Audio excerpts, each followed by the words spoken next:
adik-adik, jumpa lagi dengan Kak Winnie. Nah, jalan-jalan pintar pada kali ini akan mengajak adik-adik untuk mengunjungi salah satu tempat bersejarah bagi bangsa Indonesia. Kira-kira adik-adik bisa menebak nggak ya kakak sedang berada di mana saat ini?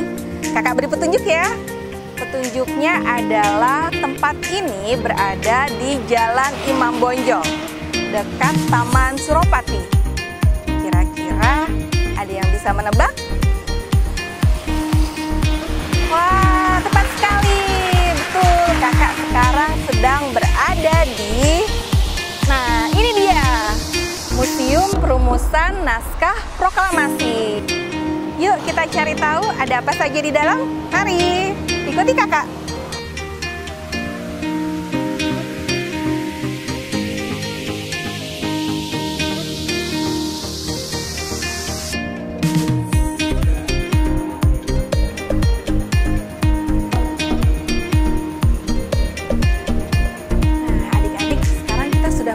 Di bagian dalam Museum Perumusan Naskah Proklamasi. Di sini kita akan cari tahu peristiwa-peristiwa bersejarah apa saja yang terjadi menjelang detik-detik proklamasi. Untuk itu, Kak Winnie tidak akan sendiri. Hari ini kita akan ditemani oleh seorang pemandu dari Museum Perumusan Naskah Proklamasi. Yuk, kita bertemu. Halo, selamat siang Kak Ari, ya, saya Winnie. Iya, selamat datang Kak Winnie di Museum Perumusan Naskah Proklamasi. Ya, terima kasih banyak Kak. Ya. Nah, ini kami ingin mengajak adik-adik untuk cari tahu peristiwa-peristiwa bersejarah apa saja yang terjadi menjelang detik-detik proklamasi ya di Museum Perumusan Naskah Proklamasi ini Kak. Iya, nah betul sekali. Kami ini datang ke tempat yang tepat. Ya. Jadi di sini adalah tempat terjadinya proses perumusan naskah proklamasi. Bagaimana naskah itu terbentuk ya. Dan bagaimana bisa menjadi tonggak sejarah bangsa Indonesia. Nah, kita bisa telusuri di sini. Oke, berarti Kak Ari akan menemani kami semua di sini untuk muter-muter di museum ini ya Kak. Yuk, kita mulai dari baik. ruangan pertama. Dari mana dulu, Kak? Ya. Dari sini dulu ya. Oke, ya baik. Nah, ini ruang apa nih Kak? Oke, ini adalah ruang pertama di Museum Perumusan Naskah Proklamasi. Kita menyebutnya namanya ruang pertemuan. Ruang pertemuan. Iya. Siapa yang bertemu, ya. Tentu saja yang pertama harus dijelaskan adalah tuan rumahnya. Ya. Tuan rumahnya di tahun 1942 sampai 45, tepatnya di tanggal 16 Agustus 1945 adalah Laksamana Muda Tadashi Maeda. Jadi dulunya gedung ini adalah rumah dari Laksamana Muda Tadashi Maeda. Betul. Beliau saat itu berposisi sebagai kepala kantor penghubung Angkatan Darat dengan Angkatan Laut dari Jepang. Oke. Jadi bisa diibaratkan seperti humas lah ya. Ya. Nah, siapa yang bertemu di sini adalah ya. tiga orang tokoh. Tiga orang tokoh dari bangsa Indonesia. Betul sekali. Kemudian kami ini familiar dengan tokoh-tokoh yang baru saja kembali dari Rengas Dengklok. Yang Bung Karno, Bung Hatta, dan Mr. Ahmad Subarjo. Betul sekali. Jadi mereka bertamu di sini jam 22, jam 10 malam. Sekembalinya mereka dari Rengas Dengklok ya Kak ya? Betul. Jadi mereka membahas beberapa hal. Jadi waktu di Rengas Dengklok, itu Bung Karno, Bung Hatta mendapat kabar dari para pemuda bahwa telah terjadi perubahan politik di wilayah Asia Pasifik. Tanggal 6, mungkin kau ini tahu ada bom atom? Ada, ya, peluncuran bom atom di kota Hiroshima. Betul. Tanggal 9 di Nagasaki, dengan diikuti dengan menyerahnya Jepang kepada Sekutu di tanggal 14 Agustus. Ya. Hanya saja itu berita-berita tersebut tidak sampai ke Indonesia. Oh begitu, sebenarnya tidak sampai berita-berita itu ke Indonesia ya Kak? Karena adanya sensor dari pihak Jepang. Oh, sehingga begitu kondisinya pada saat itu ya. Saat itu juga para pemuda yang tidak puas dengan keadaan, mereka mencari tahu berita. Mereka menangkap siaran radio BBC milik Inggris dan tahu tentang hal tersebut. Oke.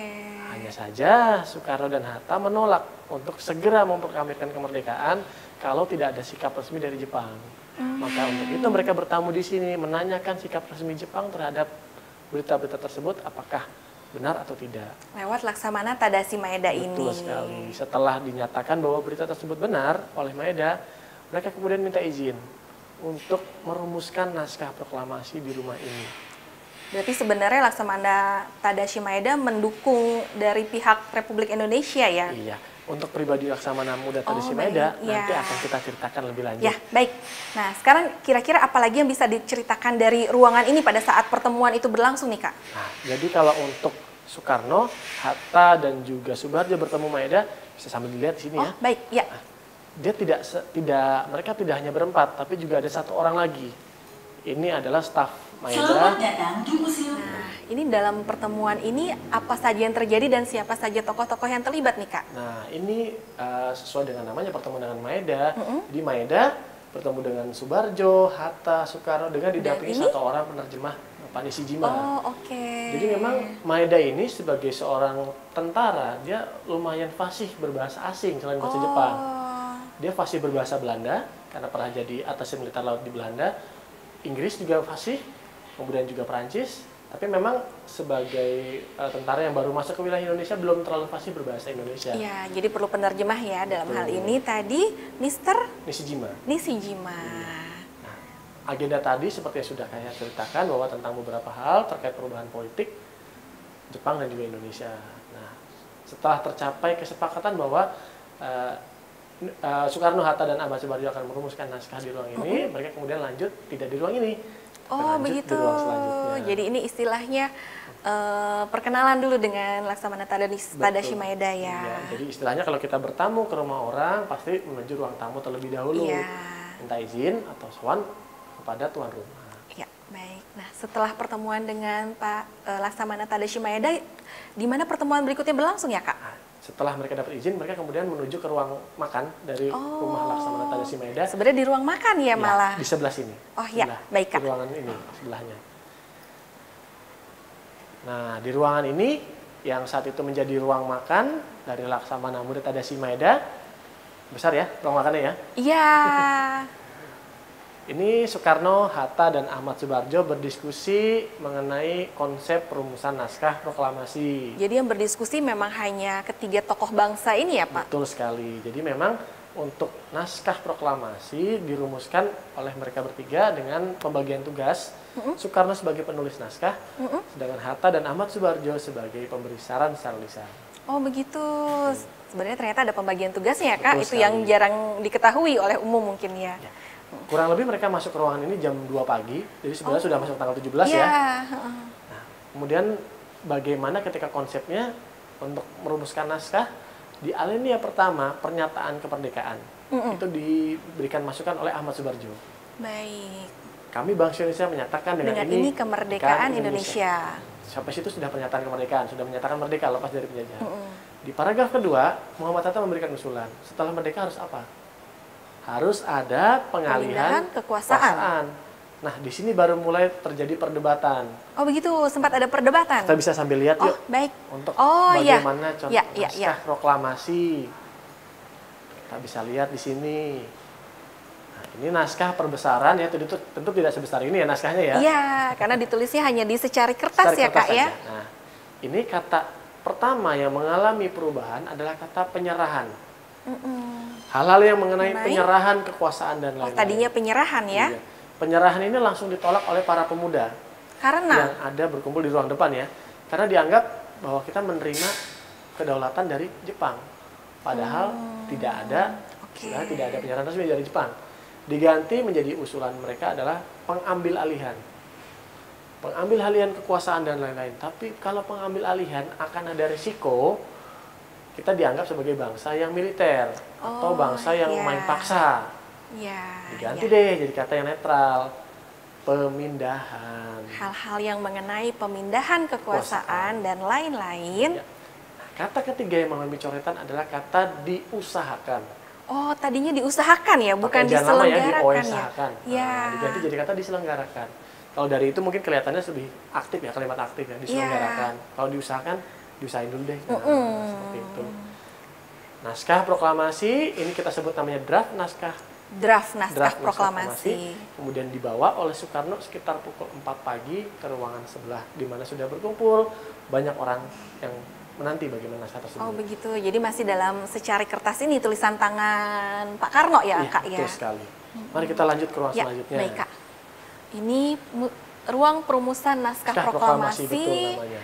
Lalu setelah menjadi draft tadi, lalu Soekarno sempat berhenti di sini, kemudian membacakan kepada kurang lebih hadirin, yang hadir kurang lebih ada 50 orang. oh, baik. Nah, setelah dibacakan kepada semua yang hadir, Soekarno meminta saran, pendapat mengenai draft naskah yang mereka bertiga rumuskan.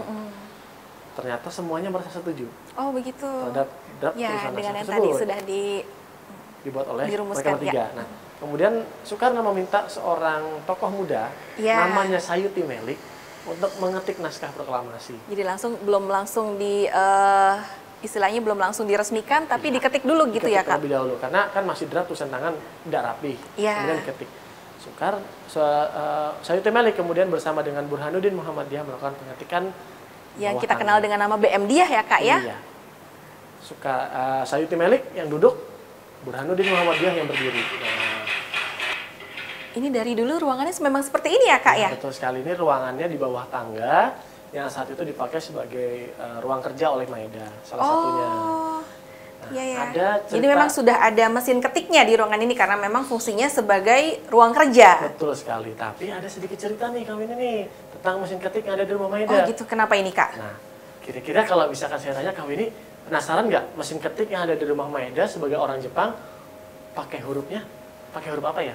Kira-kira. Harusnya sih kalau saya pikir huruf Jepang mungkin ya Kak? Betul sekali.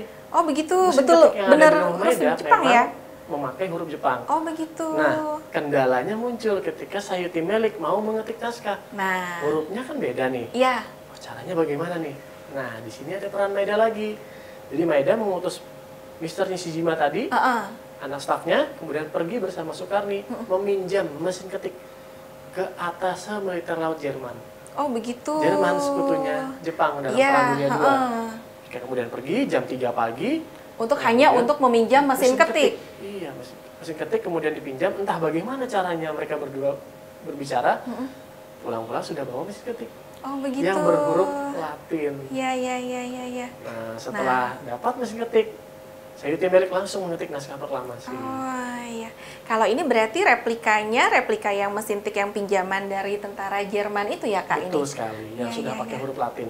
Oh ya, menarik sekali nih ya Kak, fakta-fakta yang jarang adik-adik dengar pastinya. Betul sekali. Nah, ini yang perlu diketahui untuk adik-adik supaya tahu juga pembelajaran itu tidak hanya istilahnya yang harus di kelas saja, tapi juga Iya. bisa berkunjung dengan melihat Pergi aslinya. langsung situasinya di Iya. museum ya Kak ya?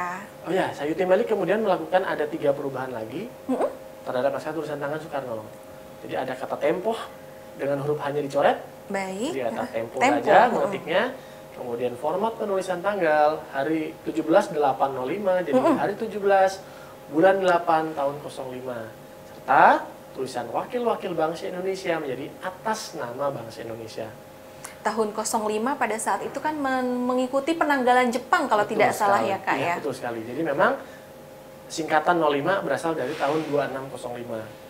Kalau pakai bahasa Jepang saat itu tahun Showa. Oh. Merujuk kepada gelar Kaisar Jepang saat itu, Kaisar Hirohito yang memakai begitu. gelar Kaisar Showa. Kalau adik-adik penasaran, Jepang itu menggunakan sistem penanggalan yang berbeda, selisih tahunnya 660 tahun. Iya, makanya tadi 2605, sedangkan tahun Masehi 1945. Betul sekali. Jadi jangan kaget kalau di Jepang misalkan penanggalannya beda dengan kita. Iya, Gitu. iya. Itu fakta yang unik ya adik-adik ya. Betul sekali. Nah, setelah selesai diketik, nggak lama, hanya setengah jam saja.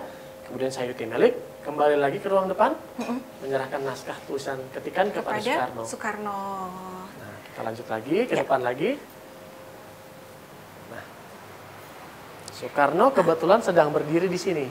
Ini memang piano ini sudah ada dari dulu di rumah Tadashi Maeda ya Kak? Ya, piano ini sudah ada, posisinya saat itu sebagai istilahnya salah satu instrumen sebagai seorang perwira militer ya. Uniknya di sini adalah piano ini bukan sebagai alat musik saat itu posisinya, Tetapi, sebagai tempat tanda tangan naskah oh proklamasi. begitu, saya pikir ada di ruangan yang lain untuk penandatanganan naskah proklamasinya. Ternyata di sini. Nah, Oh, posisi tempat ya. kita berdiri sekarang Ya. adalah posisi Soekarno dan Hatta ketika tanda tangan naskah proklamasi. Oh begitu, ya, ya, Kalau ya. Soekarno di posisi saya, kalau ini di posisi Muhammad Hatta. Oh, ternyata ini titik sangat bersejarah ya Kak Betul bagi sekali. proklamasi kemerdekaan bangsa Indonesia. Iya. Kenapa misalkan naskah proklamasi harus tanda tangan di atas piano? Faktor kecepatan saja sih. Karena memang Sayuti Melik begitu selesai buru-buru langsung diserahkan pada Soekarno. Jadi tidak diumumkan lagi kepada hadirin yang hadir ya Kak ya, karena hadirin tadi sudah terlebih dahulu setuju ya. Iya. memang sedikit ada perdebatan mengenai siapa yang harus tanda tangan. Nah, pada saat itu juga sepertinya ada sejarah menarik di balik siapa yang akan menandatangani teks proklamasi itu, Kak. Ya, ada usulan dari Tunku Muhammad Hasan bahwa yang tanda tangan ini semuanya. Semua hadirin yang Semua hadir. hadirin, ya, didukung oleh Muhammad Hatta, merujuk kepada teks kemerdekaan Amerika Serikat. Oh, begitu. Declaration of Independence yang ditandatangani oleh 13 wakil negara bagian. Tapi semuanya tidak setuju, tidak satu suara. Akhirnya ada usulan lagi, kalau gitu buat kelompok. Nanti ketua kelompok tanda tangan, masih riuh suasananya. Akhirnya muncul usulan dari Hairul Saleh, didukung oleh Sukarni bahwa ya tanda tangan cukup 2 orang tokoh yang pasti diakui oleh Pemuda Menteng 31 itu ya, Kak. Betul ya, berarti sekali. usulannya. Dari Soekarno dan juga Hatta yang menandatangani teks proklamasi. Di sini kita bisa melihat kebesaran hati dari Ahmad Subarjo. Oh begitu, iya. Kenapa bahwa dia ikut Ahmad merumuskan Subarjo naskah, tapi dia tidak ikut menandatangani. Tapi kalau sekarang sudah ramai ya posisinya, tapi saat itu tokoh tidak mementingkan ego mereka. Cukup supaya proklamasi terjadi. Nah, hal-hal itu yang bisa diteladani oleh anak-anak muda bangsa ini ya, Kak. Iya. Nah, selesai ditandatangan, kemudian Soekarno membawa lagi ke sini dan semua hadirin yang ada bertepuk tangan, bersorak gembira bahwa naskah proklamasi kita sudah jadi nih. Jadi Bung Karno menunjukkan ya, inilah naskah atau teks proklamasi kita. Nah, kemudian Soekarno mengajak untuk hadir di istilahnya untuk di satu tempat terbuka untuk menghadiri proklamasi. Nah, lagi-lagi ada Rio. Inginnya para pemuda pembacaan naskah proklamasi adanya di lapangan Ikada. Ya, pada saat itu kan lapangan yang populer, yang besar, di mana massa bisa berkumpul dengan sangat banyak gitu ya, Kak. Betul sekali, tapi mengkhawatirkan alasan keamanan, Soekarno meminta supaya naskah proklamasi dibacakan saja di halaman rumah saya. Di Jalan Pegangsaan Timur nomor 56. Semua yang ada setuju. Nah, kemudian setelah selesai semuanya menyetujui, kemudian Maida turun dari lantai atas. Oh, tadinya beliau tidak ikut campur sama sekali ya, memang menunggu di lantai atas ya. Beliau menganggap bahwa persoalan proklamasi ini cukup diputuskan oleh orang Indonesia saja. Dia cukup menyediakan tempat. Nah, setelah selesai, Maida bertemu dengan Soekarno-Hatta. Soekarno kemudian mengucapkan terima kasih atas bantuan dari Maida. Dan kesediaannya untuk menyediakan rumahnya sebagai tempat perumusan ya, Kak. Betul, dan setelah Maida menyatakan istilahnya rasa bahagianya bahwa proklamasi telah terumuskan, kemudian mereka membubarkan diri. Namun tidak semua tokoh langsung pulang. Oh, gitu. Ada yang menyempatkan diri untuk makan seadanya. Karena saat itu masuk bulan Ramadan. Oh iya, karena kalau tidak salah memasuki bulan puasa ya, bulan Ramadan ya, pada saat tanggal 17 itu. Agustus. Jadi memang ada sebagian yang mengambil makanan yang ada saja di dapur rumah Maida. Maida sendiri menurut keterangan dari salah satu staf rumah tangganya sempat menyediakan masakan ya seadanya, nasi goreng. Jadi sempat membuat beberapa porsi untuk nasi goreng makan, tapi sebagian besar ambil makan yang ada saja. Oh baik, ada cerita menarik juga ya, Kak, di balik rumusan naskah proklamasi dari seorang sosok Laksamana Tadasi Maeda ini. Nah, ini di ruangan pengesahan ini ada teks proklamasi ya, Kak, yang dibingkai dalam ukuran besar biar adik-adik yang berkunjung ke sini atau siapapun yang berkunjung ke sini biar bisa melihat langsung teks proklamasi ini ya, Kak ya. Iya, betul sekali. Jadi naskah proklamasi ini adalah hasil puncak perjuangan panjang dari para pemimpin bangsa, para pahlawan nasional. Dari mulai perumusan, kemudian pengetikannya oleh Sayuti Melik, serta ditandatangani oleh Soekarno-Hatta. Inilah hasilnya yang bisa kita lihat. Iya. Tetapi kali ini tidak hanya bisa dilihat saja, tapi ternyata bisa dinikmati juga dengan media lain. Oh begitu, dengan media apa tuh, Kak? Nah, jadi sekarang kan adik-adik itu sangat familiar dengan handphone. Iya, dengan gadgetnya. Dengan gadgetnya, kita juga punya perangkat yang bisa menampilkan gambar naskah proklamasi. Selain di sini, selain di museum ini, adik-adik bisa lihat di mana nih, Kak? Di gadgetnya masing-masing. Di gadgetnya, oh. Dengan aplikasi yang namanya Museum Digital. Museum Digital. Nah, aplikasinya namanya CG. Namanya CG. Di Google Play Store bisa di-download gratis. Oke, ini ada petunjuknya nih ya, Kak ya, di sini ya. Gambar dapat di-scan dengan aplikasi CG. Jadi adik-adik bisa mendownload atau mengunduh terlebih dahulu aplikasi CG ini di gadgetnya atau handphonenya masing-masing, baru kemudian diapakan nih, Kak, kalau sudah terdownload aplikasi tersebut? Setelah di-download, kemudian aplikasinya dibuka dan diarahkan ke panel-panel ini. Oh, harus diarahkan ke sini coba ya, Kak. Dan dia akan bergerak di handphone kita. Boleh dong, Kak, dicoba. Saya tunjukkan yuk. Ini kita lihat, kita arahkan ke teks ini, iya. ke panelnya, lalu kita klik play. Klik play. Museum digital, oke. Pada saat mengetikkan, Sayuti mulai melakukan 3 perubahan kata, yaitu tempo dan menjadi tempo. Kalimat wakil-wakil bangsa Indonesia diubah menjadi atas nama bangsa Indonesia, dan perubahan pada penulisan hari, bulan, dan tahun. Teks tersebut ditandatangani oleh Soekarno Hatta atas nama bangsa Indonesia.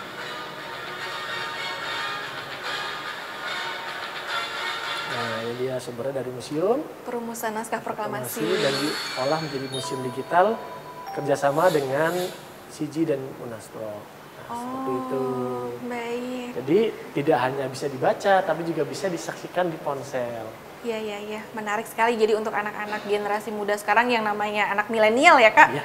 bisa tahu lebih lanjut dengan cara yang menarik atau menyenangkan bagi Betul mereka sekali, ya Kak. iya. Nah, begitu adik-adik. Nah, itu tadi segala sesuatu yang dapat kita pelajari dari Museum Perumusan Naskah Proklamasi ini. Terima kasih banyak nih Kak Ari telah Sama-sama. menemani kami untuk menjelajah Museum Perumusan Naskah Proklamasi ini. Nah, kami berharap adik-adik dapat mengambil manfaat, mengambil pengetahuan, dapat meneladani semangat juang para pahlawan nasional atau para bapak bangsa, serta dapat mengisi kemerdekaan dengan menjadi anak-anak yang berani dan juga berkarakter. Nah, demikian tadi acara Jalan-Jalan Pintar kita bersama Kak Ari di Museum Perumusan Naskah Proklamasi. Nah, sampai jumpa di acara Jalan-Jalan Pintar berikutnya ya. Dan terima kasih adik-adik.